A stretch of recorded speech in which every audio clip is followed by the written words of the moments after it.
Good morning, coffee nerds, D&D, TikTok, and beyond. Welcome to Roll for Latte.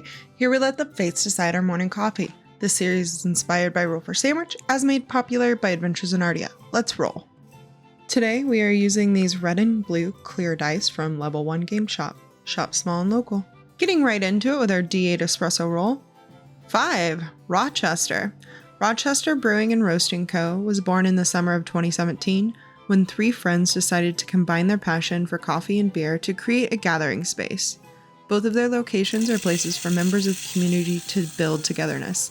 Soaked in history, their name is dedicated to the historic 1800s former brewing company by the same name. Their espresso blend, which recently became known as their Parkville blend, is a combination of monsooned Malabar and Guatemala.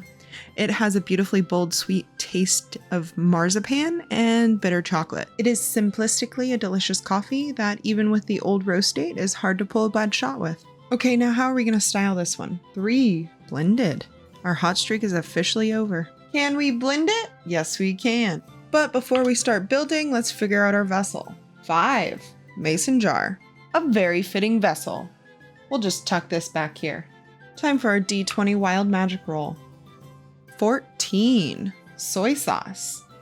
Okay, we've been here before. Check out episode 5. But for now, let's get our takeout portions and we'll double it to create some intrigue. Soy sauce in the right portions really just has a salty flavor, and I'm hoping that we'll get that again here. And now on to syrup. 10. Caramel. Nice. Caramel and saltiness go hand in hand. We'll measure with our heart and then move straight on to our D8 milk roll. 2. Almond milk. We picked this up from our local grocer.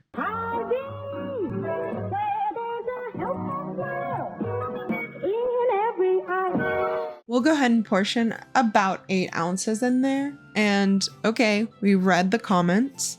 We're gonna try out using this vanilla pudding packet to get the correct consistency for an actual blended latte. The recommended recipe is about 1/4 of the package, or a serving size. So we'll try it out. Get that ice in there and blend it up. See how she goes. Nice. That is the consistency we want to see in a blended drink done at home. Now gather round as it's time for us to flip. Whoa, whip. Yes, back at it again with the whipped cream. Damn, Daniel. What syrup are we going to put in there? 2. Simple syrup. We'll get out our handmade simple syrup, portion it out, and of course with another whipped cream comes another chateau opportunity. I know it's heavy whip, but look how rich and creamy that is. I have high hopes for this drink. Let's get it topped off. Dollop will do. Okay, let's see how we're gonna top this off. Oh, it's 1. Cheese. Oh boy. We have our Hy-Vee Gouda. I have it on good authority that this is a certain rapper's favorite cheese. Gouda! Woo! And this looks so appetizing. Well, here we go. Cheers. But first, go barista straw. Okay, let's get in there for that first sip. I gotta say, the consistency is spot on, nearly perfect. Sly Fox, thank you so much for the suggestion.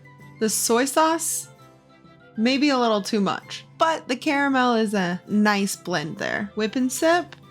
Okay, yeah. I don't like the cheese. I'm actually quite a big fan of Gouda, but the tanginess, just not cutting it for this drink.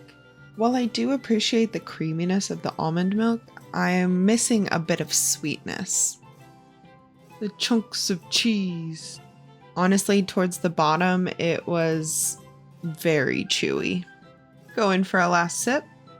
The espresso does kick through a bit in this beverage, but mainly just with notes of nuttiness. And not even the whipped cream saved this one. And with that, I'm going to give it a 4.8. Call it the not so Gouda, or is it Howda? Stay nerdy and dirty. We'll see you next week.